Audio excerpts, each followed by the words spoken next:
Hello and welcome back to Simon's Rants. I'm Simon, and today we'll be ranking the 10 Christopher Nolan films.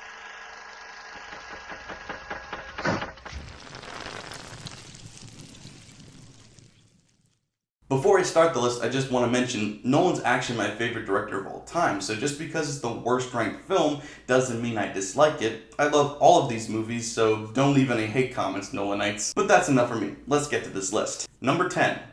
Following. Following is Nolan's debut film. He did it with no professional actors, no professional help at all, and almost no budget. And it was filmed primarily on weekends because those involved had actual jobs and school to do. It comes in at just under 70 minutes long, is filmed in black and white on a not so good camera, and doesn't have any professional fight choreography at all. And like I mentioned, none of these characters are actually played by actors, so the acting isn't always great. Yet despite all that, I actually really do enjoy this movie. The story is very interesting, and it's told in a non-linear format like most of Nolan's films. That makes it interesting and keeps you wondering what's going to happen next despite already having seen it. But there are some rookie mistakes and the lack of budget really does show. It's a movie that I hope he remakes one day with a real budget and some real actors. It could be a really good story, but the version it is now, I give it a 6.5. Number 9.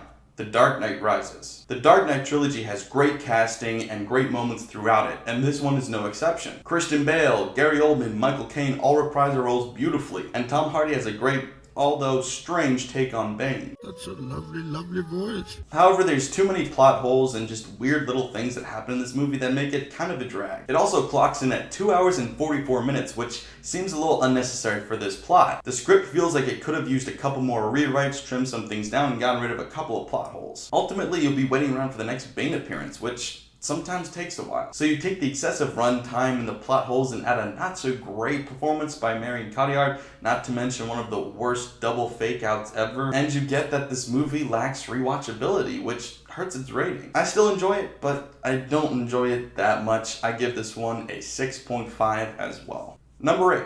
Insomnia. This is actually the only Nolan film that he didn't write. Some might hold that against it, but that's not affecting my rating in this video. And despite it being so low on the list, I actually think it's probably his most underrated film. With how great some of his other films are, this one gets kind of forgotten about. But it has great performances by Al Pacino, Hilary Swank, and Robin Williams is phenomenal. It's intense, it's dark and twisted, and it's a lot of fun to watch. If you haven't seen this one, you should check it out. I give Insomnia a 7.5. Number 7.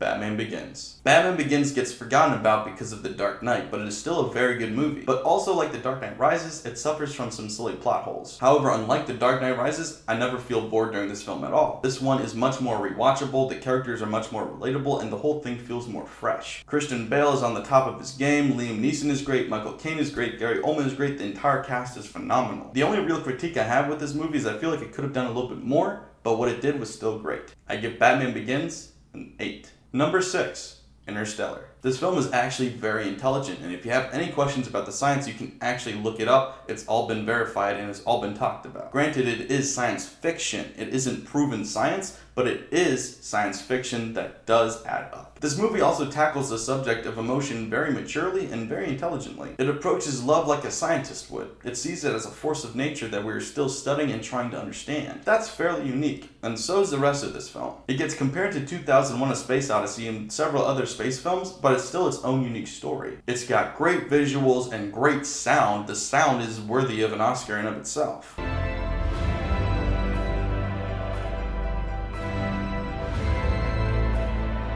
And despite it being 2 hours and 49 minutes, I never felt bored during this film. I give Interstellar an 8.5.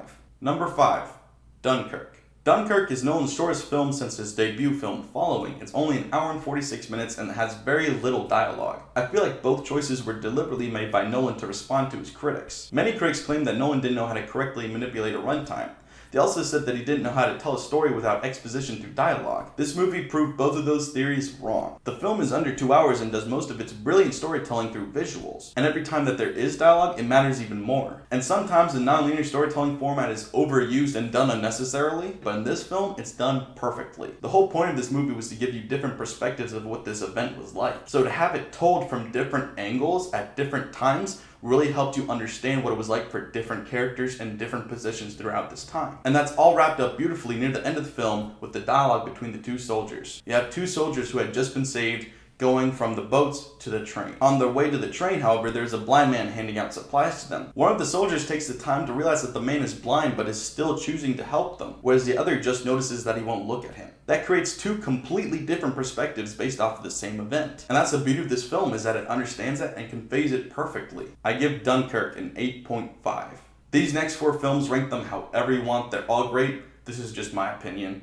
But number 4 is The Dark Knight. The Dark Knight completely changed the landscape of superhero films. It's a testament to how good this movie is that for the next decade, DC was still trying to recreate it even though it wasn't working every time. They would still make bomb after bomb, but this movie was so good that they kept trying to make it anyway. And it's also possibly the greatest villain performance of all time in Heath Ledger's Joker. That's not in superhero films, that's all films. It's got great acting, great writing, it's got improved special effects, and improved fight choreography. The only reason I don't put it higher on this list is the ending does fall a little bit flat for me. I do consider it a plot hole to blame Batman for all of the crimes when you could have easily blamed the Joker or somebody else. It doesn't make any sense. But despite that one stupid moment that I can't get over, this film is still great and I will still watch it anytime suggested. I give The Dark Knight a 9. Number 3, Memento. Nolan took the age-old plot of a standard revenge movie and turned it into one of the most original films ever made. The way that this film was told in its non-linear format was groundbreaking. There's not much else you can say about it. The acting is great, the writing's practically flawless, and despite it being a twist-ending movie, it's incredibly rewatchable. Many of those films lose all interest after you've seen the reveal. You've already seen it, you know the twist, and it doesn't really have much substance to back it up. But this film is completely the opposite. The more times I see it, the more times I want to see it. I give Memento a 9.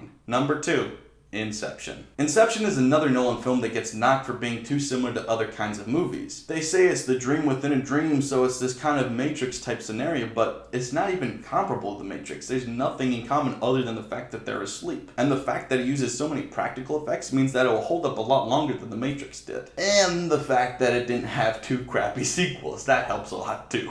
But despite there being so many cool action sequences and great performances and all these cool special effects and things to look at, the most interesting thing about this to me is the character development. The most powerful scene in the entire movie to me is the balcony scene with Leonardo DiCaprio and Marion Cotillard. Not to say that the rest of the movie isn't phenomenal, it is. Every scene has a great moment in it. And you can't talk about Inception without talking about the ending of the movie, and it's one of the best endings to a film ever. Inception is practically perfect in every way. There's a couple of flaws here and there, but they're mainly nitpicks. I give Inception a 9.5. Number 1, The Prestige.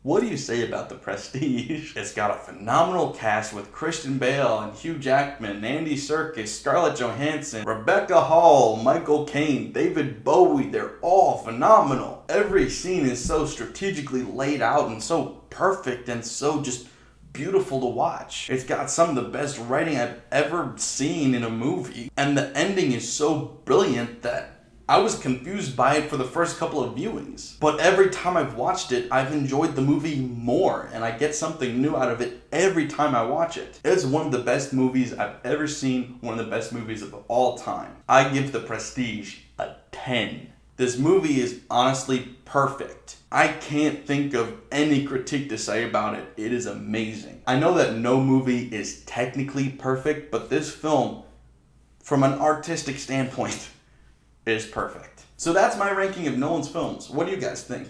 Leave your own list in the comments below, and of course don't forget to like, share, and subscribe. Thanks guys, bye.